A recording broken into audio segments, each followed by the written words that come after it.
Mr. President, I would like to move for the approval of the OBP budget.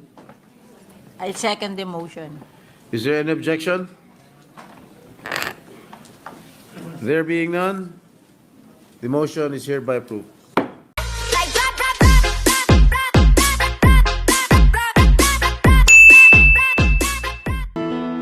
Session is resumed. Majority Leader. I move that we consider the budget of the Office of the Vice President and recognize the sponsor, Senator Grace Poe, for her opening statement, and to likewise deliver a belated manifestation concerning the budget of the Office of the President, and later to interpellate Senator Bongo. I so move, Mr. President. Senator Grace Poe is hereby recognized. Thank you, Mr. President. I would just like to insert into the records the budget for the Office of the President earlier, and also our message of welcome to the delegates that were here earlier. And now I would like to welcome also the Office of the Vice President, headed by the Vice President herself, Honorable Vice President Sara Duterte. It is my duty to present the body's consideration the budget of the Office of the Vice President. With that, I'm ready to begin with any manifestation or questions. Thank you. Mr. President, Senator Ronald De La Rosa is seeking the floor. I move that he be recognized. Senator De La Rosa is recognized. Thank you, Mr. President, Majority Leader.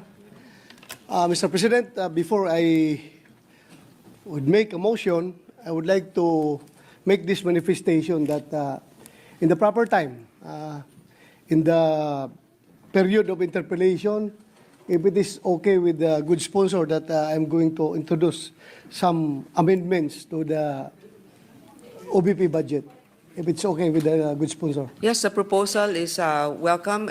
Then it will depend on the body for the approval. Thank you, Mr. President, good sponsor. With that, I hereby move for the approval of the OBP budget. Before that, I think Senator Bongo Meron kami. wants to take the floor. I would like to take back my motion, Mr. President. Withdraw. Withdraw. I would like to withdraw my motion. Senator to give Bongo. way for the manifestation of Senator Bongo.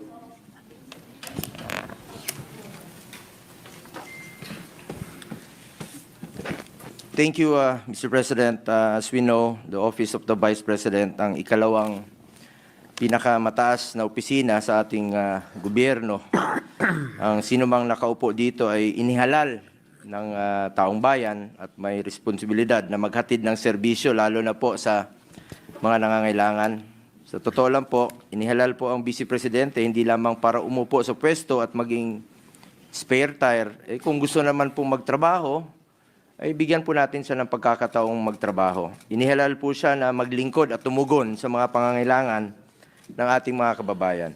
Subalit, Mr. President, ang budget po na inilaan para sa OBP ay binawasan po sa General Appropriations Bill na para bang hindi mahalaga ang kanilang mandato. Mula sa original na panukalang budget na National Expenditure Program sa NEP, no, na 2.026 billion, ay binawasan po ito, naging 1.3 billion at nag-iwan na lang po ng 733 billion para sa taong 2025 at yung iba pa dyan ay naging zero. Mr. President, nakapagsagawa ng ating mga mahalagang programa po ang OBP na may direktang benepisyo naman po sa ating mga kababayan tuwing may bagyo, nasasalanta, tumutugon naman po ang Office of the Vice President. Mayroong mga inisyatibang OBP tulad ng Magnegosyo Taday na nagbibigay po ng grants at training para sa kabuhayan ng mga maliliit na negosyante at kababaihan at ang Educational, Medical, and Burial Assistance Program na naglalaan po ng tulong pinansyal para sa mga kababayan nating nangangailangan. Sa panahon po naman ng kalamidad, nandiyan po ang Disaster Response Program ng OBP na nagbibigay po ng agarang tulong, relief packs at iba pang suporta sa apektadong lugar. Kung tayo nga na sa legislative ay tumutulong tayo, hindi natin nililimitahan ang sarili natin, bilang mambabatas lamang, ang trabaho naman natin, representation, constituency at legislation, lalo na po ang Office of the Vice President na executive yung function nila. Sana po'y bigyan natin ng pagkakataon na makapagtrabaho naman po ang Office of the Vice President. Ngunit ang mga nabanggit ko pong mahalagang programa ng OBP ay maapektuhan dahil bahagi rin po dito na tinanggal sa budget ng OBP sa ilalim ng General Appropriations Bill. Mr. President, public offices in general are meant to serve the Filipino people, lalo na kung lumalapit sila diretso ang kanilang opisina sa ating mga kababayan. Basic mandate po ang tumulong, lalo na po sa nangangailangan ng social services. Mr. President, ang pagbawas po sa budget ng OBP ay direktang makakaapekto sa kakayahan ng OBP na makapaghatid po ng serbisyong naglilingkod sa tao mula sa Luzon, Visayas at Mindanao para nating tinanggalan ng kapasidad ng isang ahensya or in this case, isang halal na pinuno ng bansa na magserbisyo po. Kaya po nananawagan po sana ako sa mga kasamahan natin dito na sana po'y madagdagan, no? O maibalik ang pondo po na naaprubahan sa NEP for 2025 para naman po makapagtrabaho ng maayos ang ating Vice Presidente na parte po ng executive branch of the government. Para naman po para naman meron tayong working Vice President at hindi lang po spare tire. Gusto naman po magtrabaho ng ating Vice Presidente. Huwag ho nating pilayan ang gustong magtrabaho. Sa totoo lang po, ang daming opisina na mas malaki pa ang budget kaysa OBP, pero underperforming. Ang iba nga dyan, natutulog yung pondo. Ang daming programa na pilit sinasama sa mga program funds na hindi na po nagagamit, winawalis na po dahil hindi nagagamit yung pondo. Ito, gustong magtrabaho, sana naman po mabigyan ho natin ng pagkakataon ang opisina na gusto pong maglingkod sa ating mga kababayan. Maliit lang po na halaga yun eh.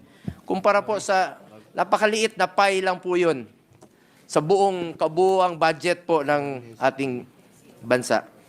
Mr. President, huwag po nating ipagkait sa sambayanan ang serbisyong kanilang inaasahan, lalo na po sa panahong mas kailangan po ng taong bayan ang pagkalinga ng kanilang pamahalaan. Lalo na ngayon, panahon ng bagyo, dami pong naghihirap nating mga kababayan. Magtulungan na lang po tayo. Yun lang po yung panawagan ko sa inyo, magtulungan tayo. While we understand that some of OBP's programs are also being done by other government agencies, wala naman po sigurong masama kung bigyan po ng budget ang OBP para sa social services. Ito lang po aking pakiusap sana, para sa social services, para mas marami pang mabigyan po ng tulong at mas marami pa pong matutulungan. Sana po'y madagdagan o maibalik po ang pondo at hindi po masakripisyo ang layunin ng OBP na maghatid ng tunay na serbisyo sa ating mga kababayang Pilipino, lalong-lalo po yung mga nangangailangan. Let me repeat, yung social services sana po'y maibalik. Maraming salamat po, Mr. President. Thank you very much, Senator Christopher Bongo. Majority Leader. Senator... Before we recognize Senator Bato, I would like to convey also that the manifestations of Senator Bongo is noted, and at the proper time, Senator Bongo is free to introduce the amendments he would like to include for the Office of the Vice President's budget. Thank you. Yes, what is the pleasure of Senator De La Rosa? Mr. President, I would like to move for the approval of the OBP budget. I second the motion. Is there any objection? There being none, the motion is hereby approved. President, I seek a 1-minute suspension. Session is suspended for a minute.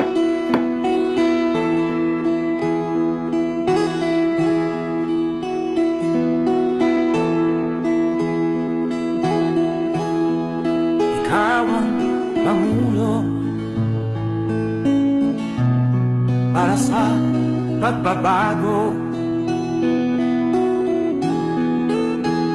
Sawa na ang bayan ko sa magnanakaw na tao.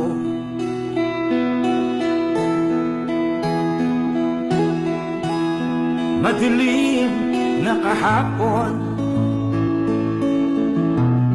ikaw ang mataahon. Sa piling mo, di ko mawawala ang korupsyon.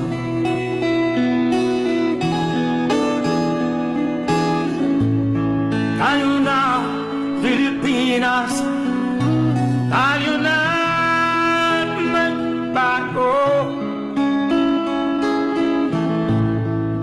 Hawak kamay tayo para sa pagkasira.